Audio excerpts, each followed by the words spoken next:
Welcome to Solo Parent Strength Navigating with Resilience, the podcast that celebrates the incredible strength and resilience of single parents. Your host is Nanciekem, and she's honored to join you on this journey of empowerment. In each episode, we'll dive into uplifting stories, offer practical advice, and connect you with valuable resources to support you in your solo parenting journey. Together, we'll rewrite the narrative of solo parenting and forge a community built on strength and empowerment. Let's dive in. Hey y'all, how are you? Nanciekem here, still under dealing with breakups, co-parenting, and all that. So I am here to talk about the challenges of co-parenting. It's a continuation of the other episode that we just had about breakups. How do you navigate the issue of co-parenting and how do you do it? Welcome to our third segment on this episode and how you can build a bridge when the waters between you and your ex seems a little off. Okay, so how can you have that bridge so that you both of you guys can be able to have a way to cater for your children without having to have a lot of issues involved or without having to, affect the children in short. How are you going to share the children? Right? Period. Right? So, co parenting post breakup is not just about managing your relationship with your ex, it's also about being able to have that healthy and stable environment for your children. Today, we will dive into the co parenting issue and discuss effective communication strategies, the importance of setting boundaries, and how to maintain a healthy environment for yourself and for these beautiful, amazing God kingdom financiers, right? These little ones of ours. How do we effectively communicate? Communication is key in this situation. When it comes to co-parenting, always discuss everything and anything. Little things you might think that don't matter, they matter at that particular moment. Small things you never thought that they're a big deal. They can be a big deal afterwards once the conflict is there now. People find weird reasons of holding you accountable for things that they shouldn't be holding you accountable for, especially if the breakup is was caused by such a big conflict or a fight that was really bad. And co-parenting cannot be easy in this situation. So for the sake of the children, for the sake of this kingdom financiers, for the sake of this mother of nations and father of nations, right? That's what I call the children. Don't worry about my words. It's crucial to establish a respectful and clear communication channel with your ex. Text if you can, call if you can, um, whichever, depending on the relationship that you guys have.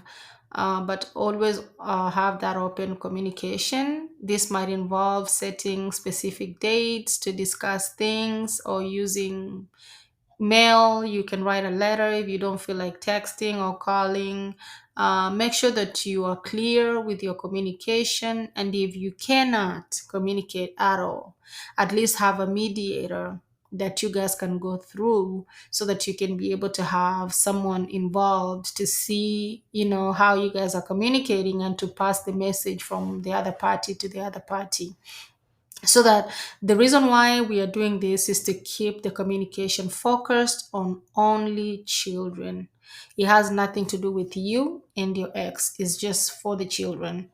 um, Setting those boundaries is equally as important.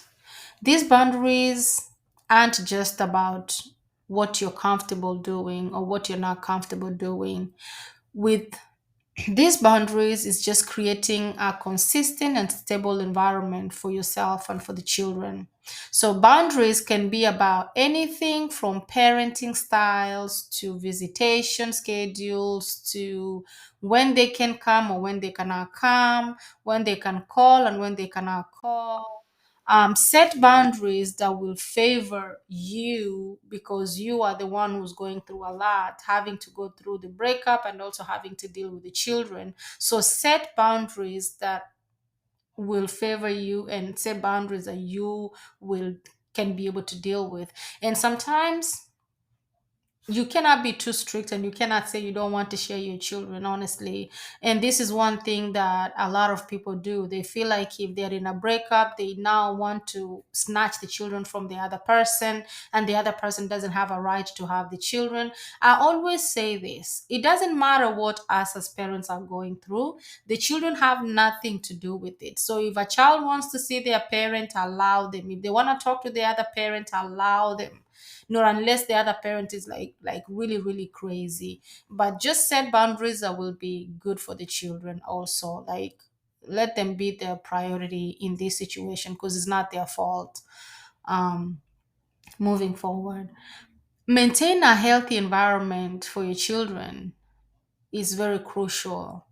Children, you may think that they don't see, but they see a lot. And I have heard stories from children who have experienced a lot of pain emotionally, psychologically, and they might not talk to you because they can see that you are not doing okay neither. So they might not talk to you, but they will keep that tense feeling, and they will hold on to that feeling, and it's gonna affect them in school, it's gonna affect them anywhere they go. They might not be able to relate well with friends, they will have a lot of issues. So kindly, please do not let your frustrations and your pain get to the children.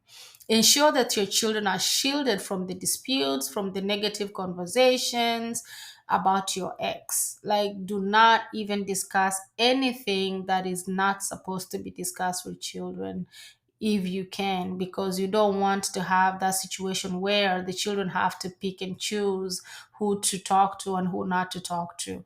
Encourage them to have a healthy relationship on both sides, which is super great.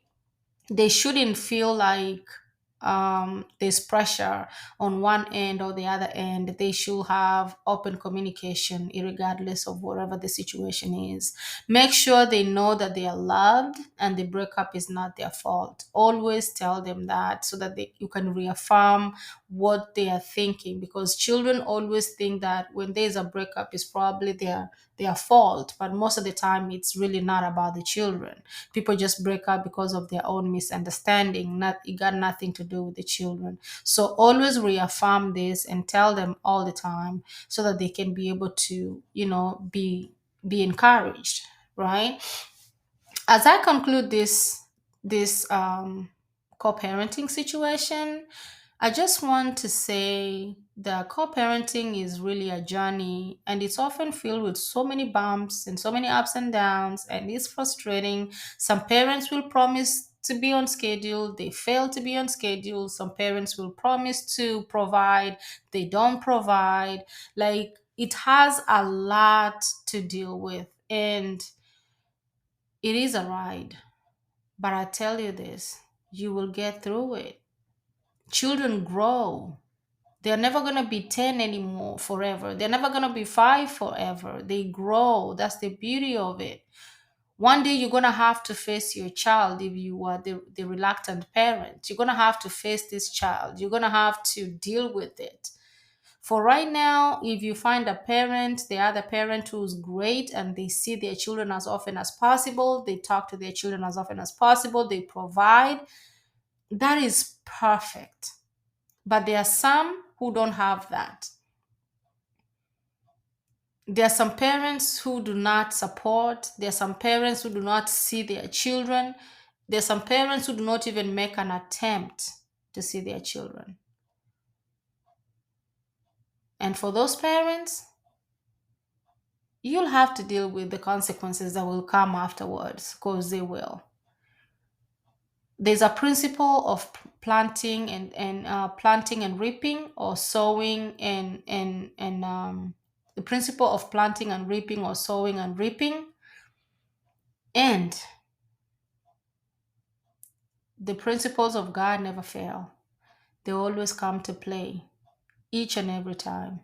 We have seen this happen a lot of times with people who have succeeded as single parents, who have brought up their children very well, and their children have become somebody because what they saw their mom go through, and they became somebody. And then now the other significant other wants to appear out of nowhere. It happens. And sometimes God will bless this single parent as well, and the single parent can become super, super great, and the other parent who was never there now wants to automatically show up, trying to have legal rights because of the children. So be careful, be wary. Things happen in this world, but stick to yourself, and love on those little ones, because they only have you. On the fourth segment, I'm going to be talking about how you can minimize the damage caused to the children and to the other custodial parent. In this segment, we will address mostly the critical aspect of navigating the aftermath of a breakup and the custody dispute. So, how we minimize the emotional and psychological impact on our children. How do we do that? How do we minimize the emotional impact on ourselves and our children, especially when it comes to custodial parents?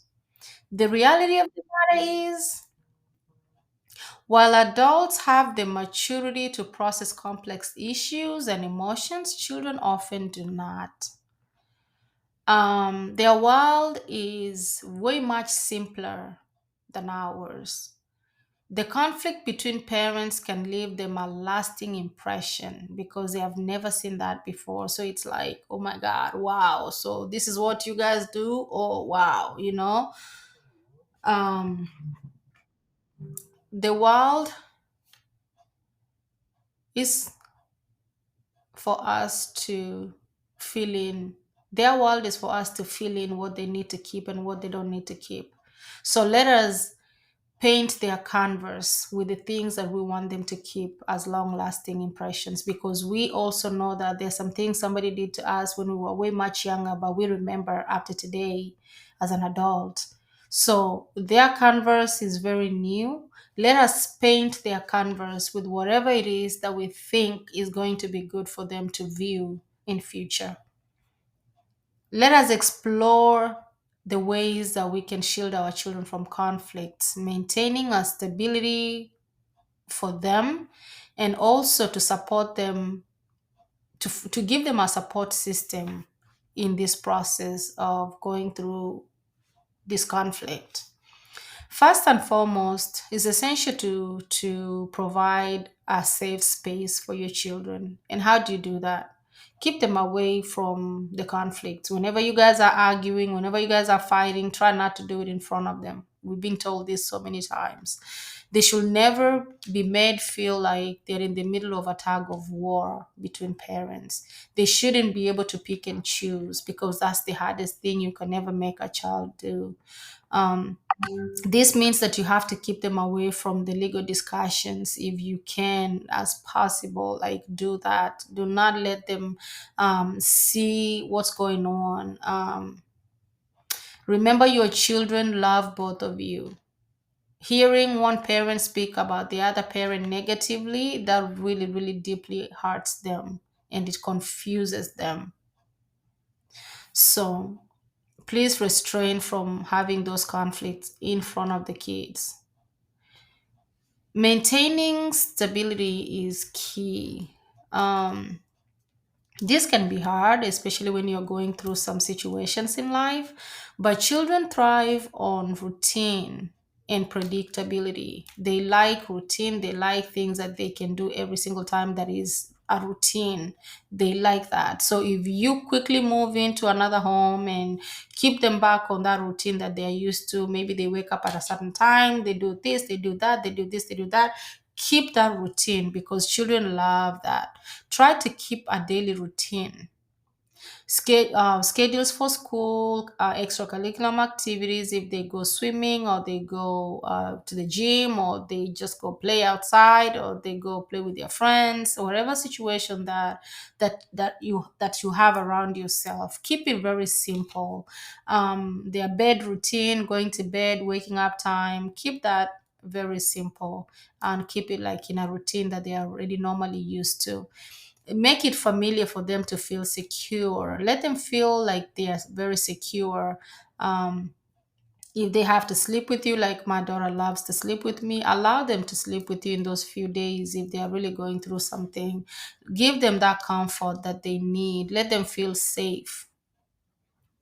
As a custodial parent, find a support system that will help you to go through this crucial time if you can. And if you don't have a family, you don't have friends, you don't have anyone, just seek professional counseling. That will really help you, take you out of the struggle and put you in the light.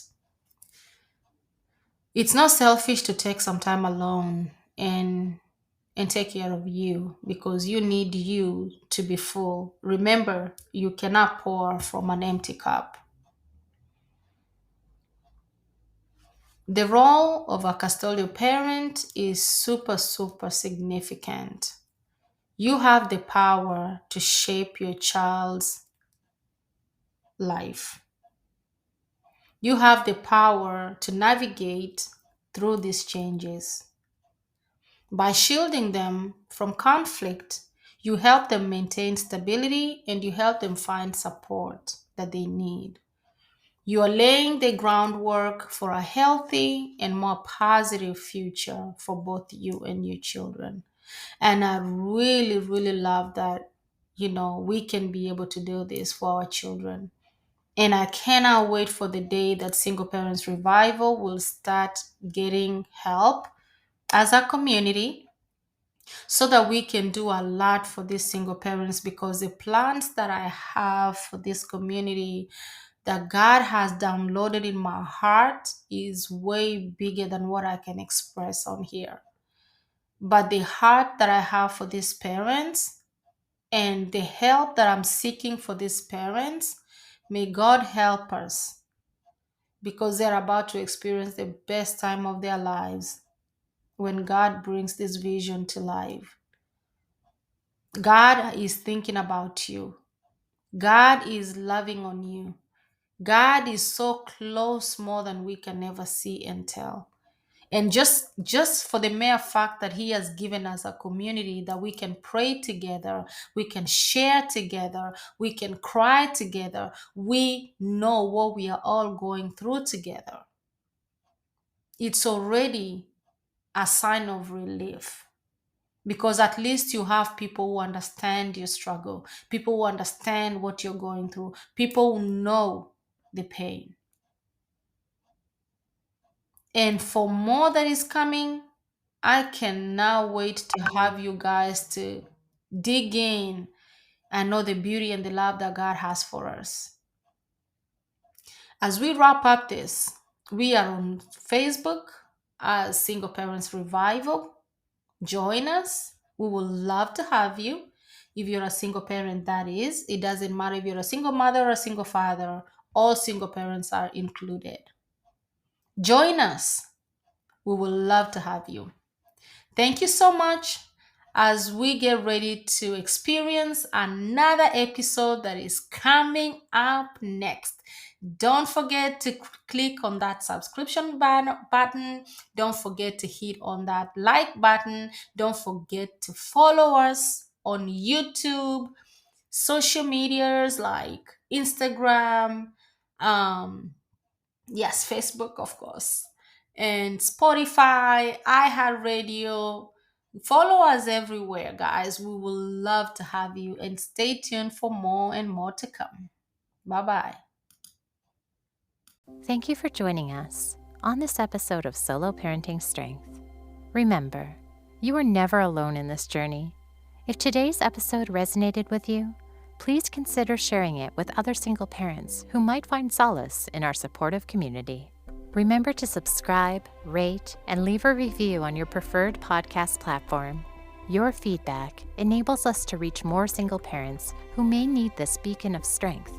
Until next time, always remember, the strength you seek resides within you. Take care and keep thriving. Solo Parent Strength, Navigating with Resilience is produced by Single Parents Revival. For additional resources and community support, visit our website at www.singleparentsrevival.com. We're grateful to have you as part of our empowering community. Thank you for being here.